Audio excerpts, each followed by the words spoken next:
Assalamu alaikum. This is Maha Sarfraz. Today we will discuss the MCQs of plant physiology.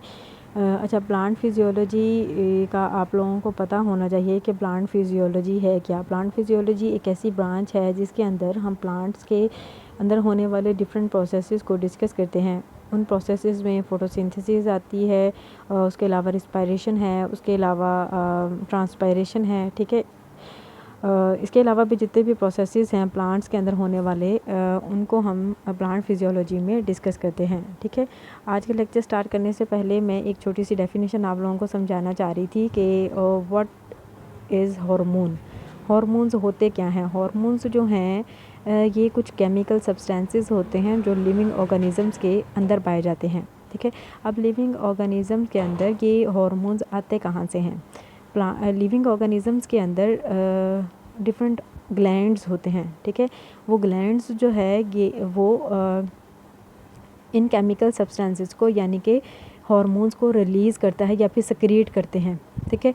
अब इन hormones का purpose क्या है। ये जो हार्मोन्स हैं ये लिविंग ऑर्गेनिजम्स के अंदर पाए जाने वाले डिफरेंट सेल्स या ऑर्गन्स की एक्टिविटीज़ को कंट्रोल करता है और रेगुलेट करते हैं, ठीक है। हार्मोन जो है इसका फंक्शन क्या है, सेल्स की और ऑर्गन्स की डिफरेंट एक्टिविटीज़ को कंट्रोल करना और रेगुलेट करना, ठीक है। एमसीक्यूज़ को हम देखते हैं क्या एमसीक्यूज़ है। Which hormone is responsible for promoting seed germination and breaking dormancy. इसका करेक्ट आंसर है ए, जिब्रेलिन्स। अच्छा, ये जो हार्मोन्स हैं ये डिफरेंट टाइप्स के होते हैं, ठीक है। प्लांट्स के अंदर जिस तरह से ऑक्सिन्स हैं, साइटोकाइनिन्स हैं, जिब्रेलिन्स हैं, ठीक है, इस तरह से।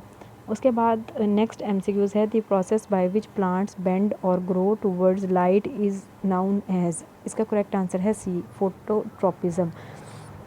अच्छा, आप लोगों को ये भी पता होना चाहिए कि प्लांट ट्रॉपिक मूवमेंट्स क्या हैं। जो प्लांट्स होते हैं उनके इन्वायरमेंट के अंदर कुछ स्टिमुलाई मौजूद हो सकती है। वो स्टिमुलाई सूरज की रोशनी भी हो सकती है, पानी भी हो सकता है और कुछ केमिकल्स वगैरह भी हो सकते हैं।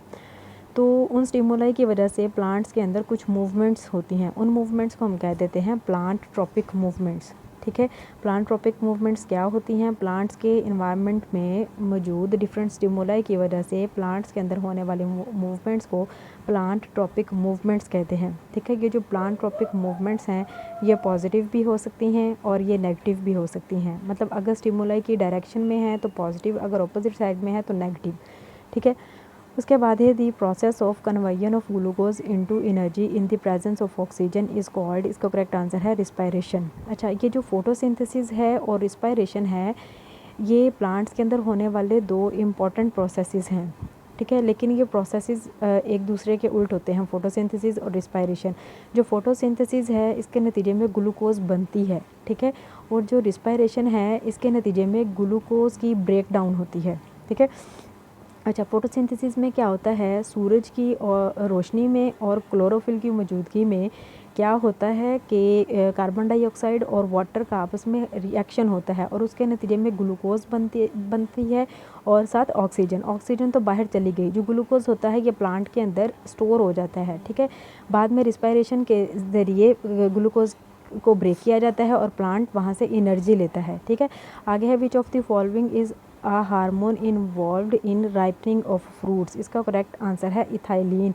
ये काफ़ी इंपॉर्टेंट हार्मोन है जो फ्रूट्स की राइपनिंग में मदद करता है। आगे है which hormone is responsible for sale elongation in plants. इसका करेक्ट आंसर है ए, ऑक्सिन्स, ठीक है। ऑक्सिन्स जो हैं ये प्लांट्स के अंदर पाए जाने वाले सेल्स की इलोंगेशन में मदद करता है। उसके बाद है the pigment responsible for the red and blue colour of flowers is known as A, anthocyanin, sorry C, anthocyanin, ठीक है। उसके बाद है which of the following is not a primary macronutrient required by plants. इसका correct answer है D. अच्छा, जो plants होते हैं उनको अपनी फंक्शनिंग के लिए डिफरेंट एलिमेंट्स की या डिफरेंट न्यूट्रिएंट्स की ज़रूरत होती है। वो न्यूट्रिएंट्स दो तरह के होते हैं, कुछ होते हैं मैक्रो न्यूट्रिएंट्स, कुछ होते हैं माइक्रो न्यूट्रिएंट्स। जो मैक्रो न्यूट्रिएंट्स है उसके अंदर 9 होते हैं। वो मैंने इस तरह से याद किया था, NPK, CHO और साथ मैग्नीशियम, कैल्शियम और सल्फ़र। मैग्नीशियम, कैल्शियम और सल्फ़र को मैंने मज का सर से याद किया था, ठीक है। उसके बाद है which pigment is responsible for the green colour of plants, इसका करेक्ट आंसर है क्लोरोफिल। एंथोसायनिन का क्या बताया मैंने, जो रेड कलर के लिए रिस्पॉन्सिबल होता है फ्लावर्स के अंदर, ठीक है। और जो क्लोरोफिल है ये ग्रीन कलर के लिए रिस्पॉन्सिबल होता है क्लोरोफिल। और क्लोरोफिल जो है आप लोगों को पता है फोटोसिंथेसिस में भी काफ़ी अहम किरदार अदा कर रहा होता है, ठीक है। उसके बाद नेक्स्ट एमसीक्यूज है the movement of water through a plant from the roots to the leaves is primarily driven by, इसका करेक्ट आंसर है सी, ट्रांसपायरेशन। अच्छा, ये जो है ट्रांसपायरेशन में होता क्या है कि प्लांट्स की जो सर्फेसिस होती हैं, लाइक प्लांट के जो लीव्स की सर्फेसिस होती हैं, वहाँ से पानी इवेपोरेट कर ऊपर चला जाता है, ठीक है, इवेपोरेट हो जाता है। तो वहाँ उसके नतीजे में प्लांट्स के अंदर एक प्रेशर क्रिएट होता है, जिसकी वजह से रूट्स से ऊपर की तरफ पानी की मूवमेंट होती है। उसके बाद the process by which green plant convert light energy into chemical energy is called photosynthesis, ठीक है। फोटोसिंथेसिस में क्या होता है, लाइट एनर्जी केमिकल एनर्जी के अंदर कन्वर्ट होती है। और मैंने बताया फोटोसिंथेसिस और रिस्पायरेशन एक दूसरे के ऑपोजिट होते हैं। उसके बाद है which hormone is associated with the regulation of plant defence responses, इसका करेक्ट आंसर है डी, जैस्मोनिक एसिड।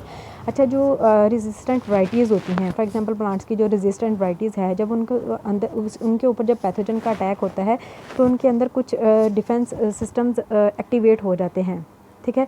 तो वो पैथोजन जो है वो डिजीज़ कॉज नहीं कर सकता। तो उन डिफेंसेस में कौन सा हार्मोन अहम किरदार अदा कर रहा होता है, जैस्मोनिक एसिड, ठीक है।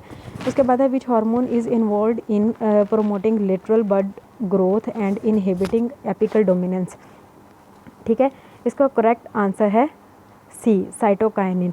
आप लोगों ने याद रखना है जो ऑक्सन है ये एपिकल डोमिनेंस को प्रोमोट करता है, और साइटोकाइनिन जो है ये एपिकल डोमिनेंस को इनहिबिट करता है, ठीक है। जो ऑक्सन है ये एपिकल डोमिनेंस को प्रोमोट करता है, ठीक है, याद करना है आप लोगों ने। और जो साइटोकाइनिन है वो एपिकल डोमिनेंस को इनहिबिट करता है, ठीक है।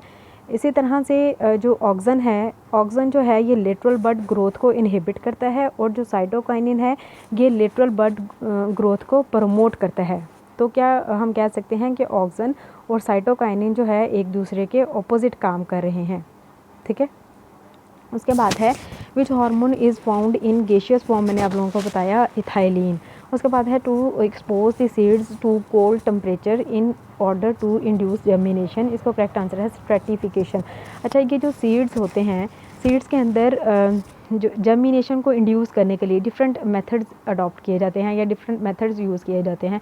उनमें से एक है स्ट्रेटिफिकेशन। उसमें हम सीड्स को जो ठंडा पानी है उसके साथ या कोल्ड टेम्परेचर के साथ हम उसको ट्रीट करते हैं, ठीक है। तो जो स्ट्रेटिफिकेशन है, स्ट्रेटिफिकेशन में क्या होता है मैंने आप लोगों को बता दिया। अब इसको इस तरह से याद कर सकते हैं कि स्ट्रॉ जो है उसको हम कोल्ड ड्रिंक्स होते हैं उनको लेने के लिए यूज़ करते हैं। उसके बाद है the plant hormone that promote cell division, इसका करेक्ट आंसर है cytokinin. The initial uptake of water by a seed is known as imbibition.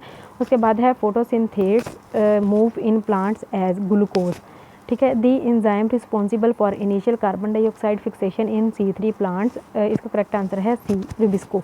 अच्छा, ये जो C3 प्लांट्स होते हैं इनके अंदर जो कार्बन डाइऑक्साइड होती है इसकी इनिशियल फिक्सेशन 3 कार्बन कंपाउंड्स के अंदर होती है, ठीक है। तो इसके अंदर कौन सा एंजाइम रिस्पॉन्सिबल होता है इस चीज़ के लिए, रुबिस्को, ठीक है। ये काफ़ी इंपॉर्टेंट MCQs है। और आप लोगों ने ये भी देखना है कि जो C3 प्लांट्स हैं उनकी एग्जांपल्स कौन कौन सी है, ये भी पेपर के अंदर अक्सर पूछा जाता है। कॉटन C3 की एक C3 प्लांट की एग्जांपल है कॉटन, कपास जो है ना वो। इसके बाद है enzyme responsible for initial carbon dioxide fixation in C4 plants, इसका है पेप कार्बोक्सिलेज A, ठीक है। C4 प्लांट्स के अंदर कार्बन डाइऑक्साइड की जो इनिशियल फिक्सेशन होती है वो C कार्बन कंपाउंड्स के अंदर होती है, ठीक है, 4 कार्बन कंपाउंड्स में, सॉरी, ठीक है। उसके बाद है which hormone is responsible for controlling tropic responses such as phototropism and geotropism, इसका करेक्ट आंसर है ए, ऑक्सन, ठीक है। अच्छा, जो ऑक्सन्स हैं वो पाए जाते हैं जो रूट्स की और स्टेम की जो एपिकल टिश्यूज़ होते हैं उनके अंदर, ठीक है। और जो साइटोकाइनिन है वो रूट्स की टिप्स में होता है, ठीक है। आज के लिए इतना ही, थैंक यू।